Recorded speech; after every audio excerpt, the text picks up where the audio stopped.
दोस्तों, आपको याद होगा कि जब 9 महीने पहले गुजरात के अहमदाबाद में कांग्रेस कार्यालय पर वीएचपी और भाजपा कार्यकर्ताओं द्वारा तोड़फोड़ की गई थी, तो राहुल गांधी गुस्से में वहां आए थे और यह भाषण दिया था। मैं आपसे यहां कहने आया हूं, इन्होंने आपके ऑफिस पे आपके कार्यकर्ताओं पर आक्रमण किया है। अब आपको डरना नहीं है, डराना नहीं है। इन्होंने हमारे ऑफिस पे धमकाकर, ऑफिस को तोड़कर हमें चैलेंज दिया है। चैलेंज क्या है? गुजरात के चुनाव में मैं आपको बता रहा हूं, हम सब मिलकर इनको गुजरात में हराने जा रहे हैं। जो हमने कहा, और लिख के ले लो, कांग्रेस पार्टी की जो आत्मा है वो गुजरात के चुनाव में लड़ेगी और नरेंद्र मोदी और बीजेपी को गुजरात में, जैसे हमने अयोध्या में हराया है, वैसे ही हम गुजरात में इनको हराने जा रहे हैं। सुना आप लोगों ने राहुल गांधी ने क्या कहा था? राहुल गांधी अपनी कथनी और करनी में बिल्कुल खरे हैं, जिसका जीता जागता उदाहरण कांग्रेस का यह अधिवेशन जो कि गुजरात से शुरू हुआ है। गुजरात चुनाव अभी दूर हैं, लेकिन राज्य में हो रहे कांग्रेस के पहले राष्ट्रीय अधिवेशन पर मिशन गुजरात का असर साफ दिखाई दिया। गुजरात में अधिवेशन के आयोजन के पीछे राहुल गांधी की मुख्य भूमिका मानी जा रही है। इस अधिवेशन में कांग्रेस के सभी वरिष्ठ नेताओं ने भाजपा को चुनौती देते हुए कार्यकर्ताओं में जोश भरने का काम किया। लेकिन राहुल गांधी का भाषण काफी चर्चा में है। आइए सुनते हैं। 100 साल पहले महात्मा गांधी जी कांग्रेस पार्टी के प्रेसिडेंट बने थे और 150 साल पहले सरदार पटेल जी इस धरती पे पैदा हुए थे। गांधी जी, सरदार पटेल जी, ये कांग्रेस पार्टी के फाउंडेशन है, कांग्रेस पार्टी की नींव है। सबसे पहले ये कॉन्स्टिट्यूशन जो है ये हमारी विचारधारा है। इसमें गांधी जी की, अंबेडकर जी की, पटेल जी की, बुद्ध भगवान की, नारायण गुरु जी की, गुरु नानक जी की, कबीर जी की, बसवना जी की विचारधारा है।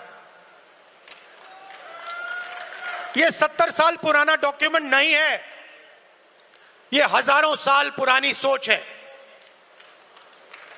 और यह आपकी है। आपके खून, आपके पसीने ने, कांग्रेस पार्टी के खून, कांग्रेस पार्टी के पसीने ने यह कॉन्स्टिट्यूशन देश के साथ बनाया है और आज इस पर आक्रमण हो रहा है।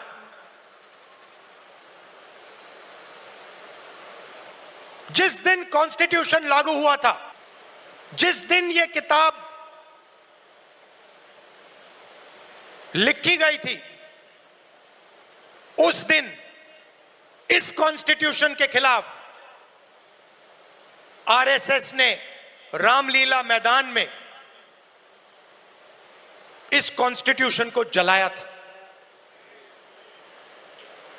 सालों के लिए इस कॉन्स्टिट्यूशन में लिखा है कि हमारे देश का जो झंडा है वो तिरंगा होगा। सालों के लिए आरएसएस ने तिरंगा को सलूट नहीं मारा था। यह सच है। आज जो भी कहें, उनकी विचारधारा कॉन्स्टिट्यूशन के खिलाफ है। वो लोकतंत्र को खत्म करना चाहते हैं, वो हिंदुस्तान की सारी संस्थाओं को कंट्रोल करना चाहते हैं और अंबानी अदानी को हिंदुस्तान का पूरा धन पकड़ाना चाहते हैं। और हमारी विचारधारा कहती है कि यह देश हर जात का, हर धर्म का है, हर भाषा का है। इस देश की संस्थाएं, इस देश के इंस्टीट्यूशंस किसी एक संगठन के नहीं हैं, कांग्रेस पार्टी के नहीं हैं, इस देश की जनता के हैं और इस देश की जनता को उन इंस्टीट्यूशन पर कंट्रोल होना चाहिए। यह लड़ाई चल रही है। कुछ दिन पहले बीजेपी ने लोकसभा में वक्फ बिल पास किया। वक्फ बिल फ्रीडम ऑफ रिलीजन पर आक्रमण है, कॉन्स्टिट्यूशन पर आक्रमण है। दम ऑब्जर्वर न्यूज़पेपर, उनका जो न्यूज़पेपर है, ऑर्गेनाइजर, सॉरी ऑब्जर्वर नहीं, ऑर्गेनाइजर में लिखते हैं कि अब जो क्रिश्चियन कम्युनिटी है उनकी जमीन पर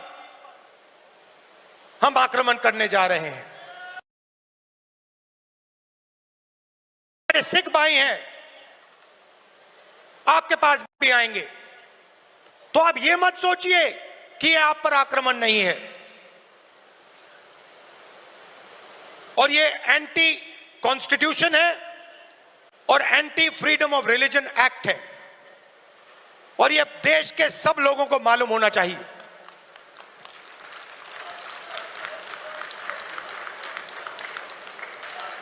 आखिरी बात आपसे कहना चाहता हूं संगठन के बारे में। कांग्रेस प्रेसिडेंट, वर्किंग कमेटी और पार्टी के सीनियर नेताओं की काफी मीटिंग हुई है, और हम चाहते हैं कि जो हमारे डिस्ट्रिक्ट प्रेसिडेंट्स हैं उन्हें हम पार्टी की नींव बनाएं, और हम चाहते हैं कि उन्हें, जो हमारे डिस्ट्रिक्ट प्रेसिडेंट्स हैं, डिस्ट्रिक्ट कमेटीज हैं,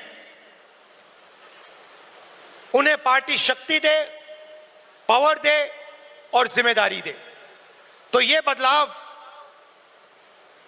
हम कांग्रेस पार्टी में लाने जा रहे हैं।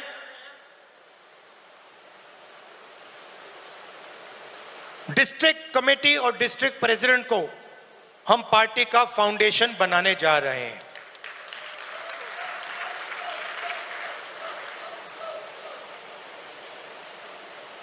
अंत में आप सबको लड़ना है, और मैं जानता हूं कि ये आसान नहीं है, क्योंकि उनके पास धन है, उनके पास हिंदुस्तान के सारे इंस्टीट्यूशंस हैं,